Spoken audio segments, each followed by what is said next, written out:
Assalamualaikum warahmatullahi wabarakatuh. Perkenalkan, nama saya Naina Ayu Rizky dengan NIM 203200246 dari Prodi Manajemen Pendidikan Islam kelas 5D, Fakultas Tarbiyah dan Keguruan. Adapun video yang saya buat untuk memenuhi tugas UTS Manajemen Perubahan, yaitu dengan dosen pengampu Bapak Dr. Haji Samsul Huda, MPD. Adapun tema video yang akan saya bahas yaitu mengenai manajemen perubahan yang ada di Sekolah MI Nurul Yakin. Nah, kawan-kawan, baiklah, sebelum ke topik pembahasan, kita perlu mengetahui apa itu manajemen perubahan. Jadi, manajemen perubahan adalah proses pengelolaan sumber daya untuk membawa keadaan sekarang menuju keadaan baru yang mana yang diharapkan.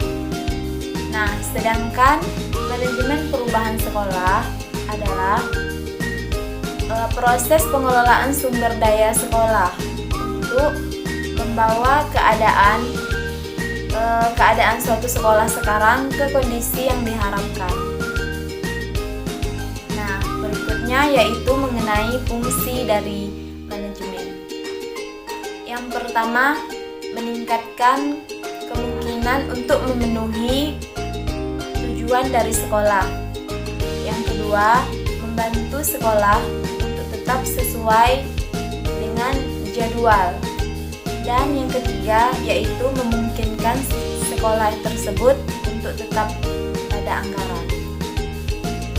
Adapun strategi mencapai perubahan, satu, pendidikan dan pelatihan, memberikan penjelasan secara tuntas tentang latar belakang, tujuan dan akibat adanya perubahan, serta mengomunikasikan berbagai bentuk perubahan. Nah, adapun yang kedua yaitu manipulasi dan kooptasi.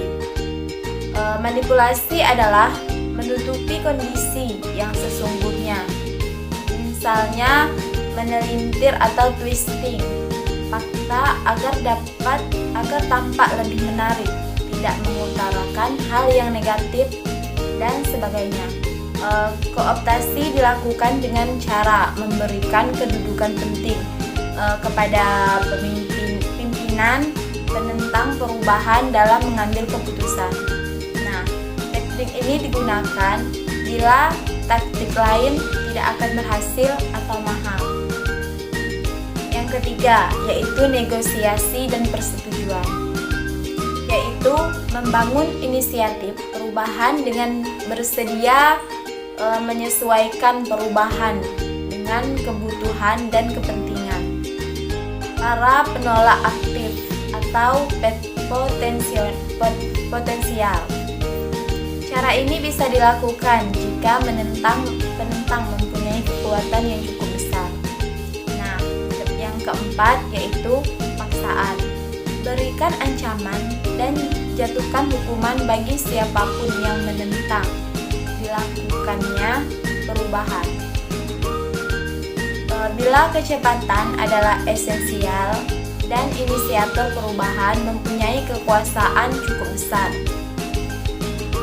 Adapun yang kelima yaitu mengembangkan jika staf atau tenaga pendidik dan kependidikan, guru atau siswa merasa belum mampu melakukan perubahan dikarenakan keterbatasan kompetensinya, kepada sekolah melakukan pengembangan kompetensi stafnya, yaitu sesuai dengan kondisi dan tuntutan perubahan tersebut. Yang keenam, memberdayakan kepala sekolah sesuai dengan lingkungan tugasnya dalam mengelola sekolah tersebut.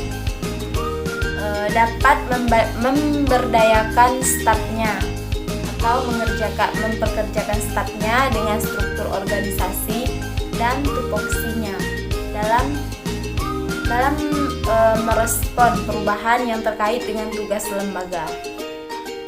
Nah, Baiklah kawan-kawan, sekarang kita ke tema inti, yaitu mengenai perubahan yang telah saya teliti, yaitu di MI Nurul Yakin. Yang pertama, kita membahas tentang perlunya manajemen perubahan bagi suatu sekolah. Manajemen perubahan adalah suatu proses yang sistematis dengan menerapkan pengetahuan, sarana, dan sumber daya yang diperlukan organisasi untuk bergeser dari kondisi sekarang menuju kondisi yang diinginkan atau bisa disebut dengan yang lebih baik lagi, yaitu menuju kinerja yang lebih baik dan untuk mengelola individu yang akan terkena dampak dari proses perubahan tersebut. Adapun sistem jadwal masuk kelas saat COVID-19 atau COVID-19 yang ada di sekolah MI Nurul Yakin, pada saat COVID, kelas 1, 3, dan 6 masuk dari jam 07.00 sampai dengan 09.30, dan kelas 2, 4, dan 5 masuk dari jam 09.30 sampai dengan 11.30. Akan tetapi setelah peredaan atau sedikit terjadinya COVID,